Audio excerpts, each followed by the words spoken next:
সজনের শাক যেমন উপকারী, এই বসন্তকালে সজনের ফুলও ভীষণ ভীষণ উপকারী। তাই এই সজনের ফুল দিয়ে বানিয়ে নেব আজকে একটা দারুণ রেসিপি, যেটা ছোট থেকে বড় অবধি সবারই পছন্দ হবে। মানে কেউ খাবো না বলবে না। খুবই মুখরোচক স্বাদের এই রেসিপি। তার জন্য প্রথমে আমি সজনে ফুলগুলোকে বেছে নিচ্ছি। শুধুমাত্র ফুলগুলো নিয়ে নেব আর ডাঁটাগুলো বাদ দিয়ে দেবো।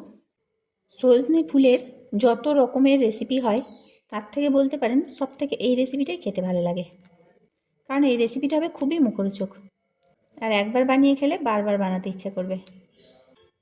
এইভাবে আমি সব সজনে ফুলগুলো বেছে নিচ্ছি।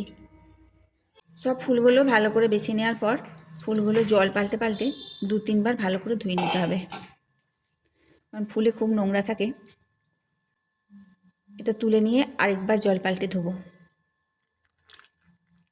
একবার ধুয়ে তুলে নেওয়ার পর আবারও জল দিয়ে ভালো করে ধুয়ে নেব। ফুলগুলো জল পাল্টে পাল্টে খুব ভালোভাবে ধুয়ে নিলাম। এখন এর মধ্যে দিচ্ছি 4 চামচ বেসন, দিয়ে দিচ্ছি 2 চামচ চাল গুঁড়ো। যতটা বেসন তার অর্ধেক চাল গুঁড়ো দিতে হবে, আর এই চাল গুঁড়োটা দিলে খুব মুচমুচে হবে। দিয়ে দিচ্ছি পরিমাণ মতো লবণ, দিচ্ছি 1/2 চামচ কালো জিরে, 1/2 চামচ পোস্ত, 1 চামচ সাদা তিল, অল্প হলুদ, অল্প কাশ্মীরি লঙ্কা গুঁড়ো, 4টে কাঁচা লঙ্কা কুচি, ঝালটা আপনারা আপনাদের পরিমাণ মতো দেবেন, আর দিচ্ছি ধনে পাতা কুচি। এখন এটা খুব ভালোভাবে মাখিয়ে নিতে হবে। একটু হাত দিয়ে চিপে চিপে মাখালেই হয়ে যাবে, কোনো রকম জলের ইউজ হবে না, কারণ লবণ থেকে যে জল বেরোবে সেই জলেই মাখা হয়ে যাবে।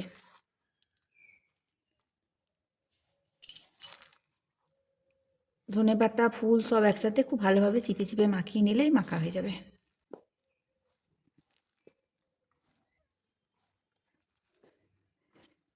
গরম গরম এই সজনে রেসিপি খেতে খুব ভালো লাগে। স্ন্যাক্স হিসেবেও খাওয়া যাবে, এছাড়া গরম গরম ভাতের সাথেও ভালো লাগবে খেতে।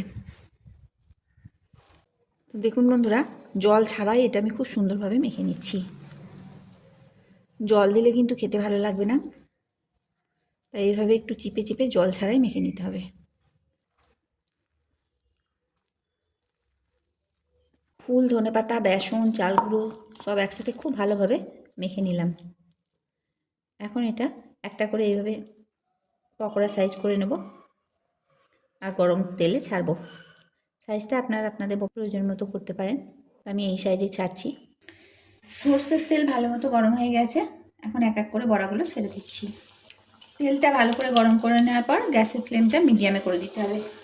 তেলে যতটা পরিমাণ বড়া ধরে ততটা পরিমাণ একসঙ্গে ছেড়ে দেবো, তাহলে 2 ছাঁকেই বড়াগুলো ভাজা হয়ে যাবে।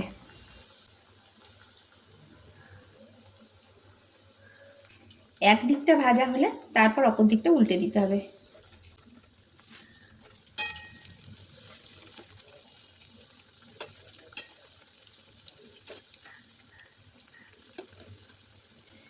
যারা এরকম সজনে ফুলের বড়া খেয়েছেন তারা কমেন্ট করে জানান আপনাদের এই বড়া খেতে কেমন লাগে, আর যারা খাননি তারা অবশ্যই খেয়ে দেখবেন, খেতে কিন্তু দুর্দান্ত লাগে। বেশ মুচমুচে করে ভেজে নিতে হবে। এইভাবে আমি উল্টে পাল্টে বড়াগুলো ভাজবো। রেসিপিটা যদি আপনাদের ভালো লাগে তাহলে প্লিজ লাইক, শেয়ার, কমেন্ট করবেন। আর যে সকল নতুন বন্ধুরা রেসিপিটা দেখছেন তাদের যদি ভালো লেগে থাকে তো চ্যানেলটিকে সাবস্ক্রাইব করার সঙ্গে সঙ্গে পাশে থাকা বেল আইকন অবশ্যই প্রেস করে দেবেন, তাতে আমার নতুন ছাড়া ভিডিও নোটিফিকেশান আপনাদের মোবাইলে আগে পৌঁছে যাবে।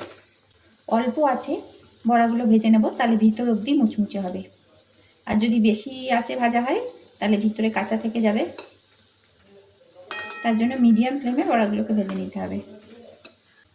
দেখুন বন্ধুরা, উল্টে পাল্টে আমি বড়াগুলো মুচমুচে করে ভেজে নিলাম।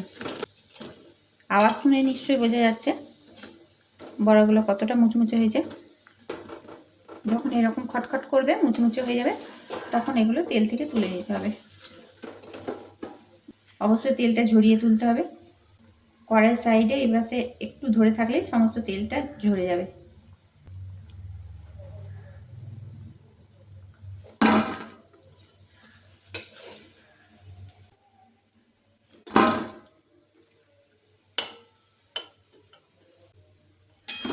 বড়াগুলো তুলে নেওয়ার পর একইভাবে বাকি বড়াগুলো ছেড়ে দিচ্ছি।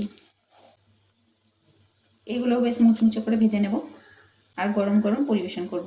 সমস্ত রেসিপিটি দেখার জন্য হেসেল বনলক্ষ্মীর তরফ থেকে অসংখ্য ধন্যবাদ।